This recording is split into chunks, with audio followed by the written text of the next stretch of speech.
Hello everyone, welcome back to another video. Today on the bench I have an early 50s Zodiac wristwatch.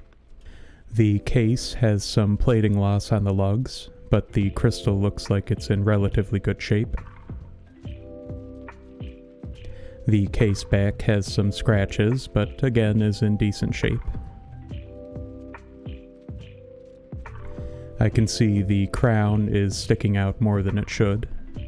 This could be from a number of things, but it's usually from the stem being stuck, so I'll have to see about that. The crown is also pretty worn out, so I'm probably going to replace it.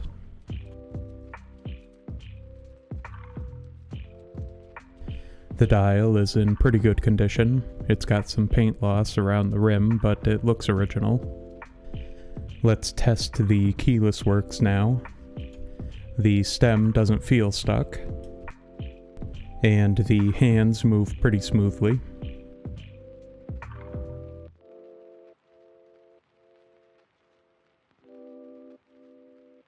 Let's go ahead and remove the case back now and take a look at the movement. The case back says this was serviced in late 2023. I guess we'll have to see about that. Here's the movement. It looks like an AS 1298 base caliber. The plates look a little dingy, so I'd say it's been longer than 2 years since this has been serviced. I'd estimate more in the 6 to 7 year range. The hammer has a bit of play.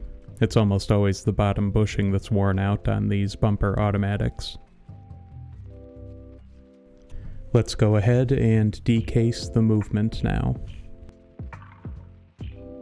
The stem has a decent amount of rust on it. This is likely from the crown not properly covering the case tube, allowing moisture in. The stem itself looks fine otherwise, so my guess is it wasn't cut to the right size when it was replaced.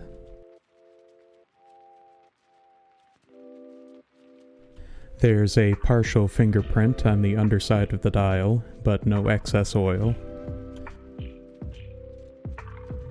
The movement is indeed an AS 1298.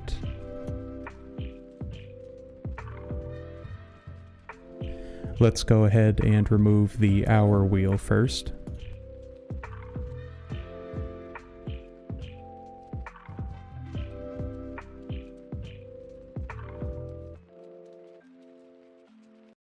I don't think I've ever seen one with a spacer like this before.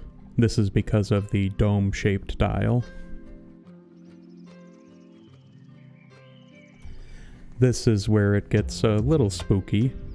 The sweep seconds pivot sticks out quite a bit. It's almost twice as long as the movement is thick, so I'll have to make sure it doesn't get bent. Before I continue with the keyless works, I'm going to remove the automatic winding module. These are normally secured with 2 screws. I'm guessing it's these 2 here.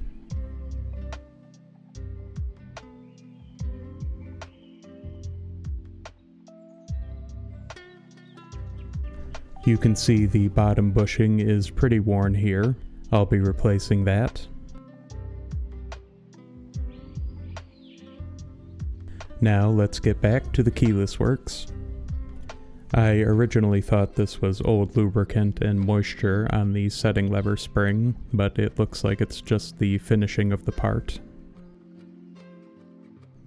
It may be hard to see, but the arm here is slightly bent down. This may be necessary for this specific movement, so I'll have to check that when I'm reassembling it.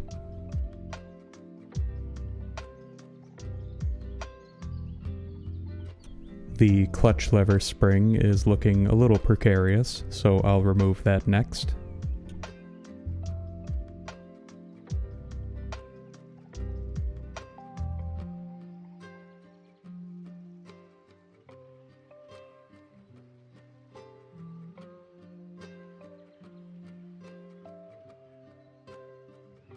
Now the clutch lever.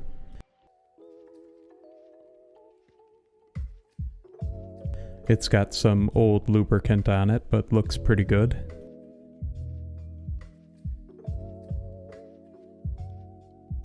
The setting lever looks fine.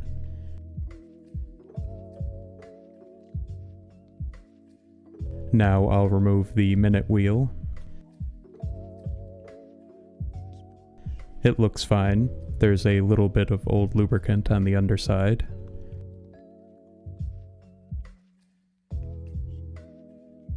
The intermediate wheel looks good, as does the winding wheel and the clutch wheel. The cannon pinion looks fine as well. The sweep second pivot is now fully vulnerable, so I need to be extra mindful when repositioning the movement in the movement holder. I'll remove the balance assembly first.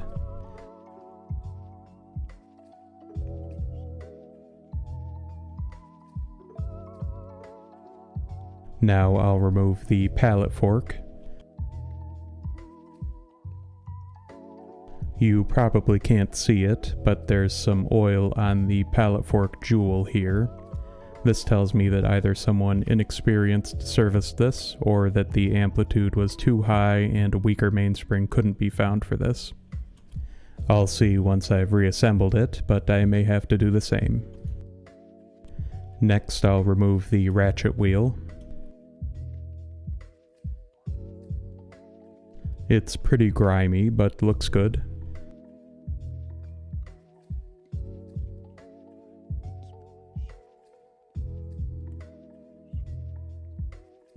The barrel arbor hole looks fine as well.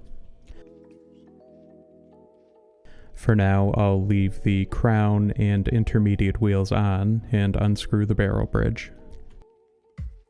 Everything looks good on that.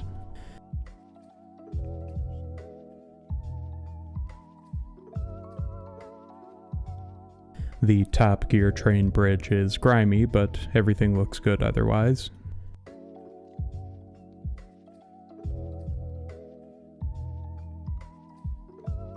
Now I'll carefully remove the sweep second wheel.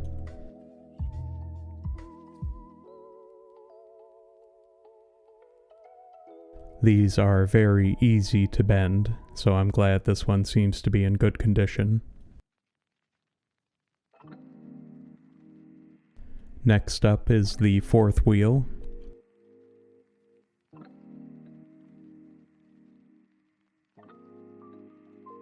It looks fine.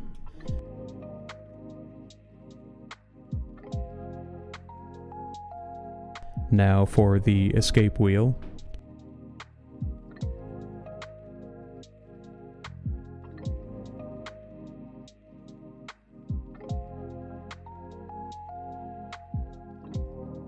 It's also in good condition.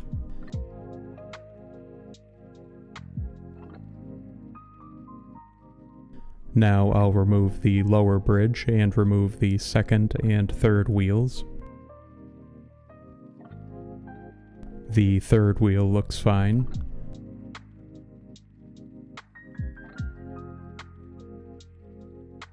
The second wheel is scribed with a T, but looks fine otherwise. Now let's take a look at the mainspring.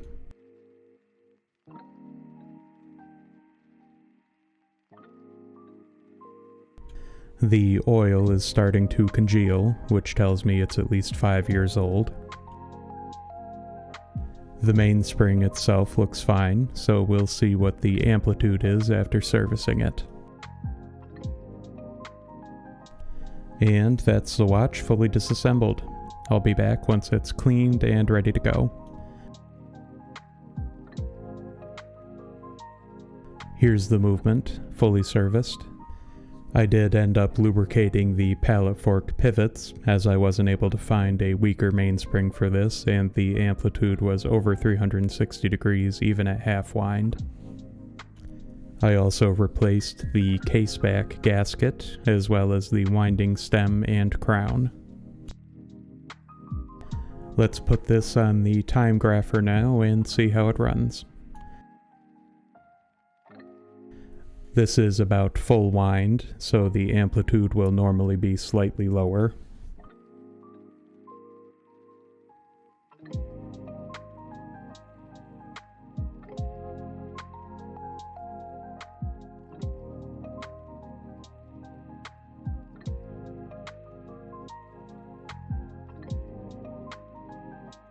A delta of 20 seconds per day is pretty good for a vintage watch like this. And here's the watch, cased and completed. I still have to find a band for this one, but for now that'll be all. Thank you all for watching. I hope you enjoyed the video, and I'll see you next time.